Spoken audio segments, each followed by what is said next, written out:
Hello everybody and welcome to the channel.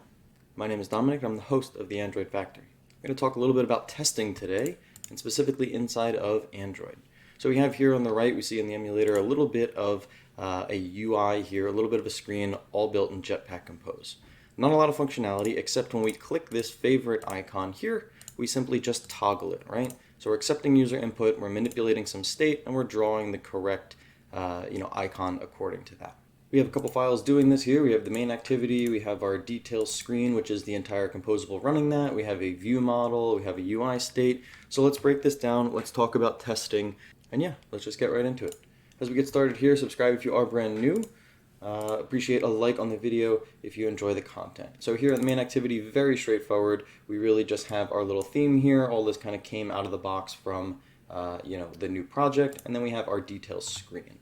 So we probably close the main activity, and all of the work here is inside of this composable, the details screen. We see here we have the view model injected into that, and here we're grabbing a particular flow, collect as state with lifecycle, of course, because we're lifecycle aware. And here we have our entire screen that we see. So we have a column, we then have a header here and a details view. We can kind of see how that maps here in the UI to these two different sections. Don't want to spend too much time on the composables here, but just taking a look at the header, right? We have a box 250 dp tall. We have a text view here, or a text composable, excuse me. And then we have another box here that just wraps our icon, and this little bit here is where the magic starts to happen. So in the icon, we assign the image vector to either the default favorite or the default favorite border based upon our UI state, if it is favorite or not. We see that content is passed in here to the header composable. We have an on click to bubble up the events here when the heart icon is selected. So let's quickly pop over here to our details screen UI state. Very, very straightforward here, right? We have a header text, we have details, and then we have a Boolean, is favorite, true or false. And as we saw just before, that is what covers or runs the icon here. Header's pretty straightforward. The details view is even simpler here. It's just a box and text. Nothing fancy here, just to show you, a little bit of the UI. But all the magic here happens inside of our view model with the flow, and we're collecting it here. So let's go ahead and take a look at our view model here. Again, extremely straightforward. We have that private mutable state flow, the public non-mutable state flow, and it is of just that UI state that we saw before of that type. We default it to just an empty UI state, so just unfavorited and regular text. We have one function in here to toggle the favorite, and this is the function that actually gets called every single time we are clicking this heart icon. This code right here, we're copying the current state, we're updating the isFavorite Boolean to be whatever the opposite of what it currently is, and setting that to the flow. Everything reacts, everything recomposes, our UI looks really, really good. And that's it, right? Very straightforward, very, very simple app. But when we look at this from a testing perspective, it is a little bit difficult. It is a little, or it's at least more difficult than it needs to be, right?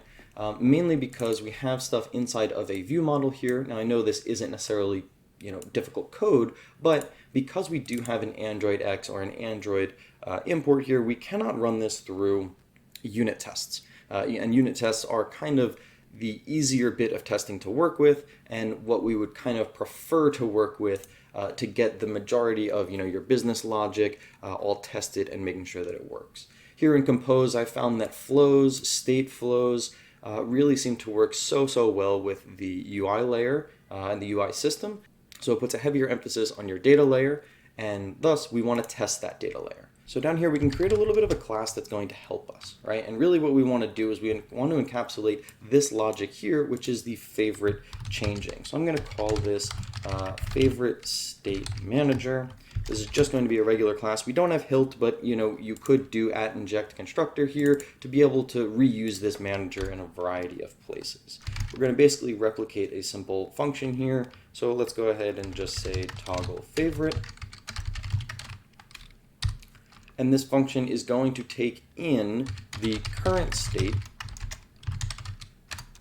as a parameter here, and then it will return a new state, right? So the job of this function is to exactly that, is to take the current state, manipulate it in such a way that then the new state that comes out is now the result that we want to display to the user, or whatever action kind of caused that.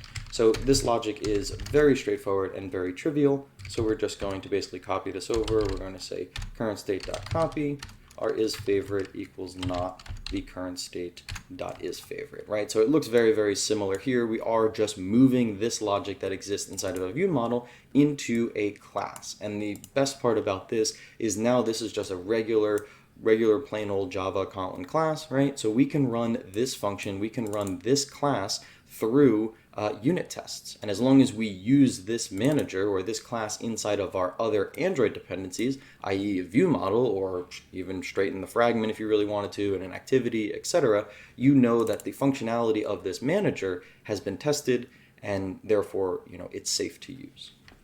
So here, again, we're not using hilt, so we can't add it into the constructor, so we will just do this manually. Let's just go ahead and say favorite state manager is going to equal our favorite state manager. We'll create an instance of it. And then what we're going to do here is we want to update the flow, but we want to delegate this logic to the favorite state manager. So we're simply going to say toggle favorite, and we'll pass in our current state.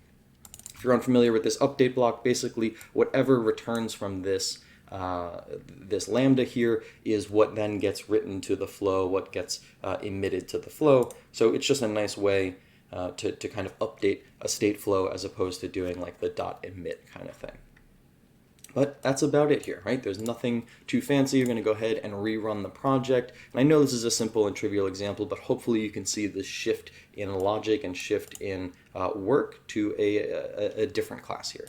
We go ahead and click this button. We still see that work toggling. We still see the icon reacting the way that we want, but we can write tests. So if we've never written tests before, we can go ahead and it's kind of easiest in the Android view. Sometimes, you can obviously get to it in the project view, but the Android view is really nice. You can open our Java file here, and we have our two test folders. The Android test one up here is going to be, the instrumented tests, the integrated tests, all the ones that get a little bit more complicated. And here instead, we're going to just look at this example unit test. I'm going to go ahead and rename it in a little bit. The power of unit tests here is that they are just very quick to run. You can run them very easy in some CI/CD pipelines and such, because you don't need to spin up an Android emulator or an Android environment. They run straight in a JVM.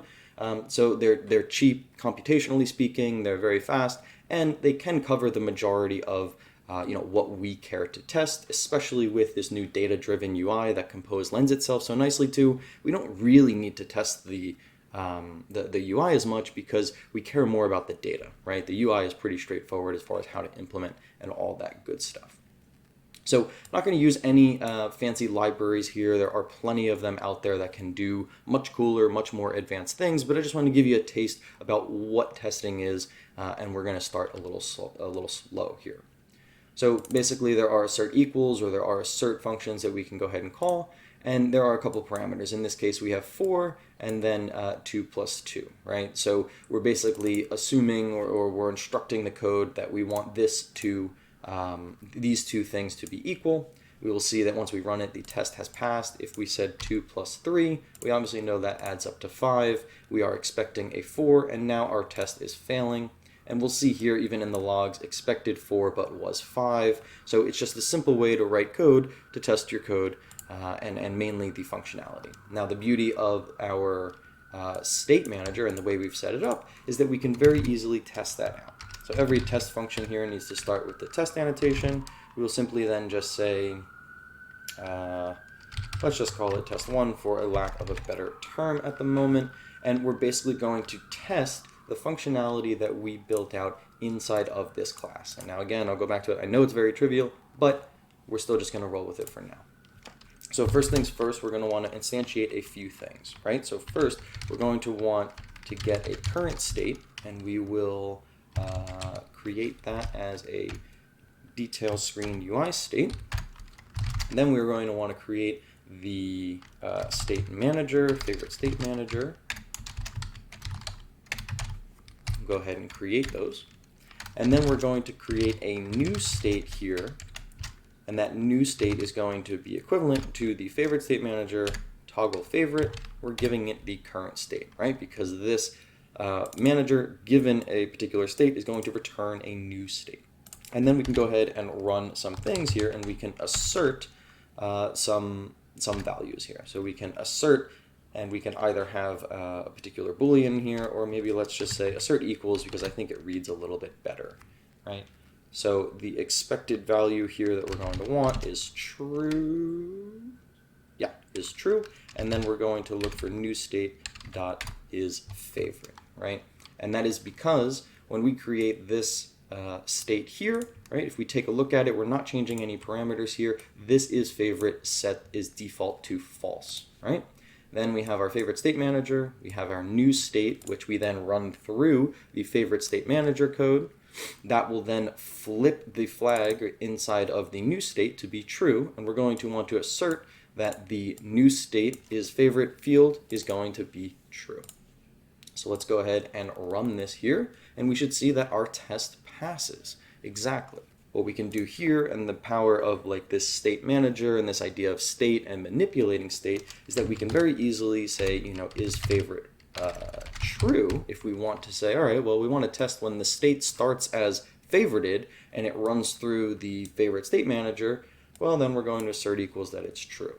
And obviously this one is going to fail because the job of our favorite state manager is to basically negate whatever this Boolean already is, right? Because we're assuming a user click here.